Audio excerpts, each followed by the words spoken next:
안녕하셨어요. 지혜로운 정약사입니다.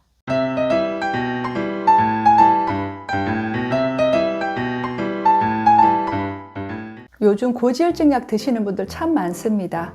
해마다 늘어나고 있죠. 나는 고기도 안 먹고 밥이랑 김치만 먹는데 왜 고지혈증이 생기냐고 억울해하는 분들도 계시고요. 그리고 식단 관리도 열심히 하고 운동도 매일 하는데도 콜레스테롤이 떨어지지 않으니까 그냥 약에 의존하시는 분들도 계십니다.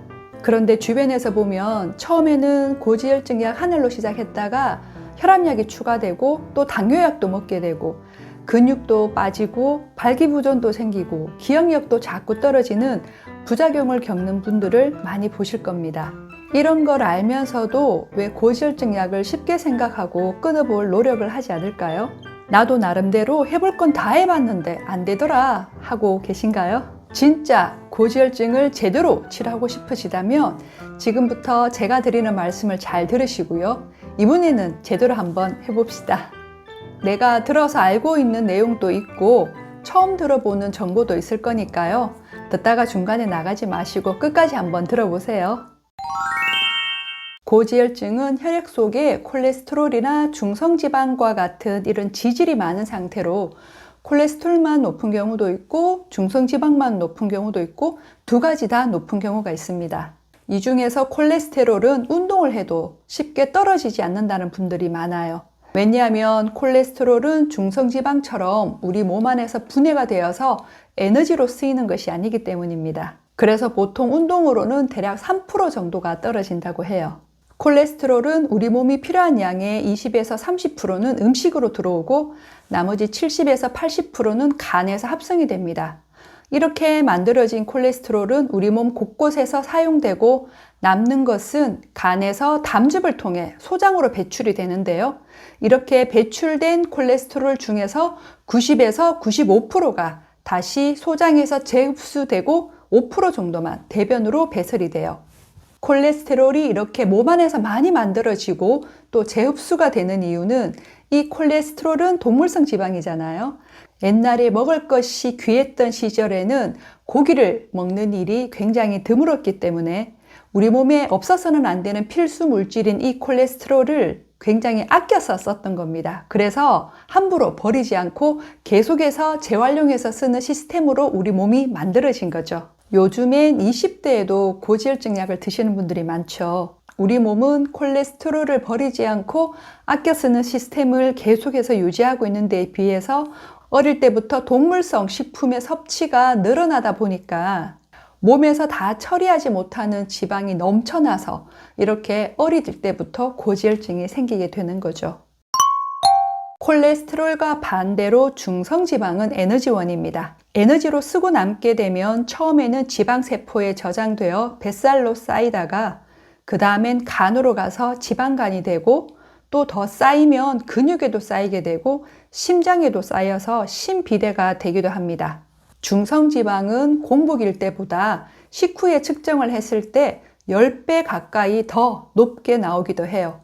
그만큼 음식의 영향이 크다는 거죠. 그래서 다행히 적게 먹고 운동하고 살을 빼면 중성지방은 쉽게 떨어집니다. 중성지방이 높아지면 HDL은 낮아지고 반대로 LDL은 올라가기 때문에 이 중성지방을 관리하는 것이 고지혈증을 치료하는 데 굉장히 중요한 거예요. 그래서 콜레스테롤과 함께 중성지방을 모두 개선시킬 수 있는 방법을 알려드릴게요. 첫 번째, 커피 끊기입니다. 고지혈증 있는 분들에게 커피를 끊으세요 라고 말씀을 드리면요, 대부분 저는 크림이 들어있지 않는 아메리카노를 마시니까 그건 괜찮죠? 라고 하십니다. 문제는 크림이 아니라 그 커피 콩 안에 들어있는 식물성 오일인 카페스테롤입니다. 카페스테롤은 카페와 콜레스테롤의 합성어인데요. 이 카페스테롤이 간에 가서 콜레스테롤로 바뀌게 됩니다. 고열로 추출하는 과정에 카페스테롤이 함께 나오기 때문에 에스프레소를 베이스로 하는 모든 커피에 다 들어 있습니다. 따라서 에스프레소, 또 에스프레소를 희석해서 만드는 아메리카노, 그리고 캡슐 커피가 다 해당이 되죠. 믹스 커피는 제조 과정에서 이 카페스테롤은 걸러지지만 크림의 재료로 쓰이는 팜유나 코코넛유가 포화지방 함량이 높기 때문에 이것도 좋지는 않아요. 나는 커피 없이는 못 사는데 너무 실망스러우신가요? 고지혈증이 있는데 커피는 죽어도 못 끊겠다 하시는 분들에게는 방법이 있습니다. 고열로 추출할 때 오일이 나오기 때문에 종이 필터를 사용해서 오일을 제거한 드립커피, 그리고 냉동이나 열풍 건조한 알커피, 그리고 고열의 추출 과정이 없는 콜드브루는 안전하게 마실 수가 있습니다. 두 번째는 나쁜 탄수화물 줄이기입니다. 나는 밥과 김치만 먹는데 고지혈증이 생겨서 억울하신 분들은 꼭 들어보세요. 고지혈증은 혈액에 지방 찌꺼기가 많아서 생기니까 기름진 고기를 많이 먹어서 생긴다고 알고 있습니다. 물론 기름진 고기를 많이 먹으면 고지혈증이 생기는 것도 맞습니다. 하지만 한국인은 식생활 습관상 탄수화물의 섭취로 인해서 고지혈증이 많이 생겨요. 탄수화물은 포도당으로 분해되어서 에너지로 쓰이고요. 쓰고 남은 것은 간과 근육에 가서 글리코겐의 형태로 저장이 되는데요. 이때 간과 근육에 저장될 수 있는 글리코겐의 양은 300에서 400g 밖에 되지 못하기 때문에 그래도 남아있는 이 포도당은 중성지방으로 변해서 저장이 됩니다. 포도당은 지금 당장 쓸 수 있는 현금이라면 이 중성지방은 비상사태에 꺼내서 쓸 수 있는 일종의 적금과 같은 거죠. 중성지방이 많아지면 이를 해결하기 위해서 간에 있는 효소가 활성화되면서 HDL은 분해되어서 혈중 농도가 감소하게 되고요. 반대로 LDL은 입자가 작고 밀도가 단단한 SDLDL로 변형이 되는데요. 이것이 가장 나쁜 LDL로 혈관벽에 염증을 일으켜서 동맥경화를 유발하게 되죠. 그래서 이 중성지방을 관리하는 것이 고지혈증 관리의 핵심입니다. 탄수화물 중에서도 특히 정제 탄수화물이 이 중성지방 수치를 올리는 1등 공신이죠. 설탕, 빵, 떡, 밥, 면, 그리고 과자나 아이스크림, 케이크, 쿠키, 스콘, 도넛, 머핀과 같은 디저트 음식들, 그리고 액상과당이 든 음료수가 대표적이고요. 과일도 너무 많이 드시면 중성지방이 올라갑니다. 우리가 식후에 가볍게 먹는 케이크 한 조각, 그리고 탄산음료 한 컵, 아이스크림 한 개, 양도 적고 배도 부르지 않기 때문에 대수롭지 않게 생각을 하지만 이것이 결국은 내 몸에 쌓여서 지방간을 만들고 뱃살을 만들고 고지혈증을 일으키는 주범이 되는 거죠. 고기도 안 먹고 채식만 하는데도 콜레스테롤이 높으신 분들은 무심코 간식으로 빵이나 떡 한 조각, 그리고 커피 한 잔, 그리고 과자 한 봉지 이렇게 먹는 습관이 나도 모르게 들어있는 건 아닌지 한번 확인해 보세요. 내가 의식하지 못하는 동안 내 입으로 들어온 이 음식이 소리 없이 고지혈증을 만들고 있습니다. 세 번째는 나쁜 지방 줄이기입니다. 고기에 많이 들어있는 포화지방이 고지혈증을 일으킨다고 알고 있죠. 같은 육류라도 기름 함량이 높은 베이컨, 삼겹살, 곱창 등이 목살이나 안심, 등심에 비해 포화지방의 함량이 높아요. 이런 육류뿐만 아니라 식물성 기름 중에서도 코코넛유나 팜유가 포화지방의 함량이 굉장히 높은 편이에요. 과자, 아이스크림, 라면, 믹스커피, 인스턴트 식품을 만들 때 이런 기름을 많이 쓰죠. 그리고 쿠키나 도넛, 과자와 같은 이런 디저트 음식과 라면, 빵, 피자처럼 튀기거나 구운 음식에 들어있는 트랜스 지방은 특히 조심해야 합니다. 트랜스 지방은 자연 상태의 기름이 아닌 변형된 형태이기 때문에 우리 몸에서 정상적으로 대사가 되지 못해요. 그래서 콜레스테롤 수치도 올리고 또 이 콜레스테롤을 산화시켜 버리거든요. 특히 이런 음식에는 고온에서 굽고 튀기고 볶는 과정에 염증을 유발하는 당독소가 엄청나게 생깁니다. 그래서 조리법을 튀기고 굽고 볶는 것보다는 삶고 찌고 데치는 것이 좋습니다. 닭고기는 후라이드보다는 백숙이, 돼지고기는 구운 삼겹살보다는 수육이, 그리고 소고기도 샤브샤브로, 계란도 후라이보다는 계란찜이나 삶은 계란이 좋겠죠. 예전에는 콜레스테롤이 많이 들어있는 새우와 같은 해산물이나 계란을 고지혈증 있는 분들은 못 먹게 했는데요. 음식으로 먹는 콜레스테롤이 심혈관 질환의 발병과는 연관이 없다는 것이 밝혀지면서 미국과 유럽 그리고 일본에서는 콜레스테롤 섭취 상한선을 폐지를 했죠. 하지만 고지혈증이 있다면 음식으로 섭취되는 양이 적다고 해도 그 영향이 있으니까요. 하루 콜레스테롤 섭취 적정선인 300mg 이상을 드시지 않는 것이 좋습니다. 나쁜 기름은 좋은 기름으로 청소를 한다고 하죠.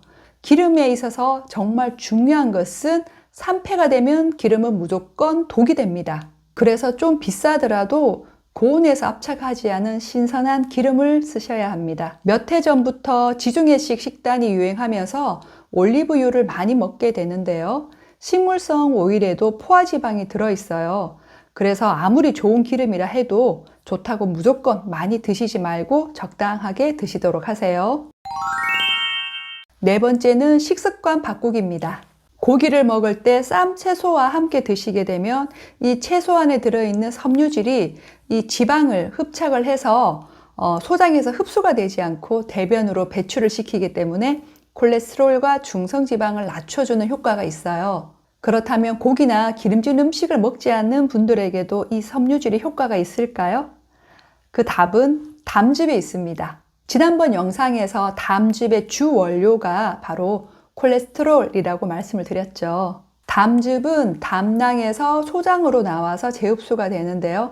섬유질을 먹게 되면 이 소장에서의 재흡수율이 떨어지면서 콜레스테롤이 떨어지게 됩니다. 그래서 섬유질을 먹게 되면 기름진 음식을 드시지 않은 분들에게도 효과가 있는 거죠. 그리고 고기나 밥을 먹기 전에 먼저 채소를 먹는 것도 좋은 방법입니다. 그래서 샐러드나 나물 요리를 식전에 충분히 먹고 나서 단백질을 먹고 마지막에 탄수화물을 먹게 되면 중성지방과 콜레스테롤의 흡수를 줄일 수가 있어요.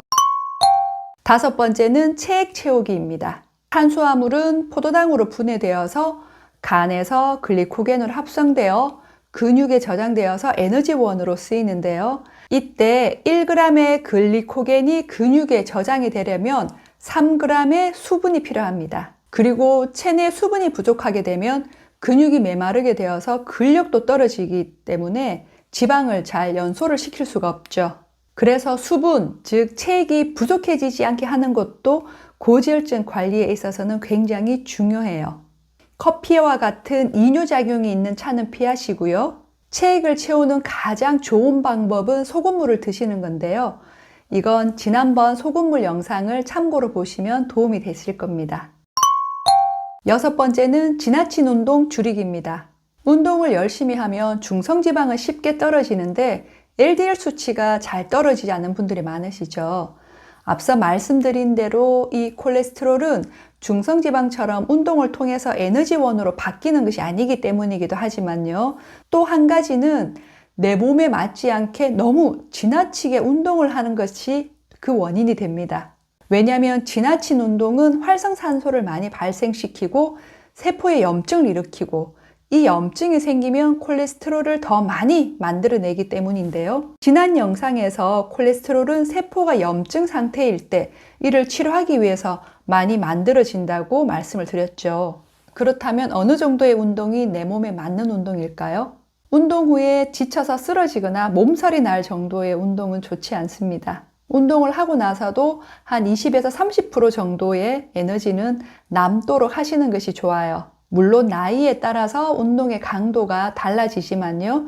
고지혈증 같은 경우는 대부분 나이가 들어서 많이 오기 때문에 내 나이에 맞게, 내 체력에 맞게 운동을 하시는 것이 좋습니다. 일곱 번째는 스트레스 줄이기입니다. 스트레스를 받으면 세포가 염증 상태가 되고 이 염증을 치료하기 위해서 콜레스테롤이 증가하게 되죠. 스트레스를 견디게 하는 호르몬인 코티솔의 원료가 바로 콜레스테롤입니다. 그래서 코티솔이 잘 만들어지면 이 콜레스테롤을 잘 이용하기 때문에 남는 것이 없는데요. 만약에 스트레스를 너무 오랫동안 많이 받게 되면 이 코티솔을 쓰다가 다 써버리게 됩니다. 그리고 더 이상 코티솔을 만들 수 없는 상태가 돼버리면 이 콜레스테롤을 이용할 수가 없기 때문에 이것이 또 남아서 쌓이게 되면서 고지혈증이 되는 거죠. 스트레스를 받으면 우리 몸은 비상 상황을 대비해서 에너지를 비축하는 모드로 전환되면서 갑상선의 기능이 떨어지게 됩니다. 갑상선에서 에너지를 만들 때 콜레스테롤을 원료로 이용하기 때문에 에너지를 덜 만들게 되면 콜레스테롤을 적게 이용해서 또 쌓이게 되는 거죠. 그래서 과로나 과식을 피하고요. 충분한 휴식과 수면 그리고 명상을 통해서 이 스트레스를 관리하는 것이 고지혈증 치료에 있어서는 아주 중요합니다. 술과 담배는 너무나 잘 알고 계시니까요. 이것은 따로 설명드리진 않을게요. 고지혈증은 약이나 영양제로 일시적으로 개선은 되지만 생활습관, 특히 식습관이 바뀌지 않으면 치료가 안 됩니다.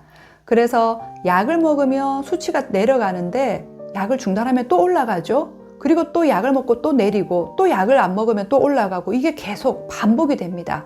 그러다가 처음에는 고지혈증으로 시작을 했다가 또 당뇨나 혈압과 같은 이런 대사성 질환까지 얻게 되는 거죠. 그래서 더 늦기 전에 빨리 앞서 말씀드린 이 생활 습관을 교정을 하시고요.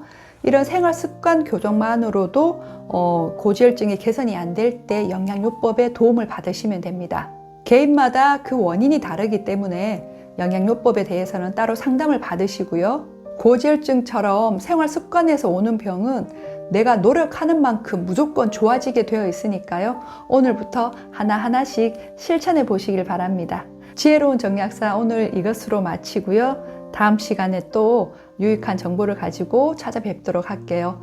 봐주셔서 너무너무 감사드리고 고맙습니다.